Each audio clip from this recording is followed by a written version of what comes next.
Christmas of the year that Bryan Singer brought us the original X-Men. That's right. And I'll never forget it. No, this is a movie that's close to home for me. I went to see this on opening night in a room full of people that were there to see an X-Men movie. There were a lot of question marks because superhero movies were much more missed than hit back then. Oh, yeah. Oh, by far. You walk in and this is Bryan Singer who's done Usual Suspects, and then you go in to watch this film and that opening sequence with Magneto in the concentration camp, reaching out to his parents, the bars curving. Yeah, and then powerful. Yeah. That's so powerful. I was just like, this guy gets it. Yeah. And wow. He knows what matters about these characters. Perfect casting in that film. Oh, yeah. Whether it's Hugh Jackman, Ian McKellen, Patrick Stewart, even Anna Paquin, Rogue. Yeah. I mean, all the leads were just brilliant. And every time that McKellen and Stewart shared the screen, it's it was electric. And this is back before we thought of Ian McKellen really as a geek culture dude. I mean, now everybody had wanted Patrick Stewart. Was that pre-Gandalf? That's pre-Gandalf. Oh, it's pre-Gandalf. Yeah, that's Fellowship pre-Gandalf. was what, 01? Fellowship was after this. Yeah. So this is pre-Gandalf.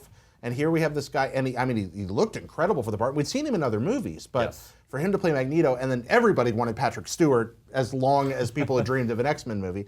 Hugh Jackman was a controversial choice. Yeah, he was. We didn't know much about him. He wasn't the first choice, as I recall. I don't know who they were actually considering. There's a lot of things that get thrown around for different people, and who knows how much of that's Hollywood hearsay.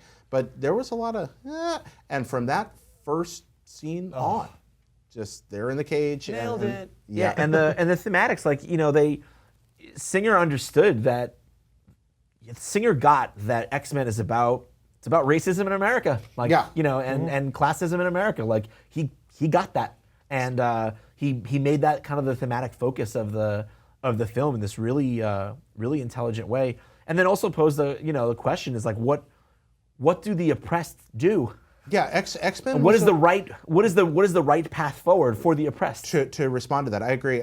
Stan Lee and the other developers at Marvel that worked on X-Men, I mean, that was their way in the 1960s of talking about the subject of prejudice in a very covert, powerful way that would reach especially young readers, I think, at that time.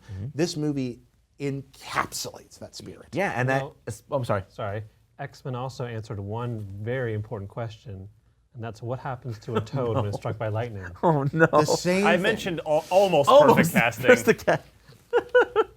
The same thing that happens. Ray to Park everything else. playing Toad, he of Darth Maul. Doing the little Phantom spin at the top of the elevator. Yeah. And this movie does have some flaws. There are also, I think, it's important that Mystique's confidence on screen in this movie would become very important to the series later on. Sure. She doesn't actually speak all that much in this one, but she becomes an enormously important character in the movies from there on. And that confidence to walk around in what amounts to body paint and pasties and carry yourself that way, really incredible. Yeah, she had a presence for sure. But I'll never forget that final, the very end scene with Stewart and McKellen playing chess with plastic pieces in a plastic cell, and McKellen asks that important question of any oppressed group, like, what are you going to do? When they come for you? Like, pacifism is fine, but like, what are you going to do? And he says, well, I feel a great swell of pity for the poor soul who comes to that school looking for trouble. Yeah. Which we then get in X2. Chills. Just Which chills. is an even so better good. film. Yeah, which is an even better movie, but this is an awfully good one.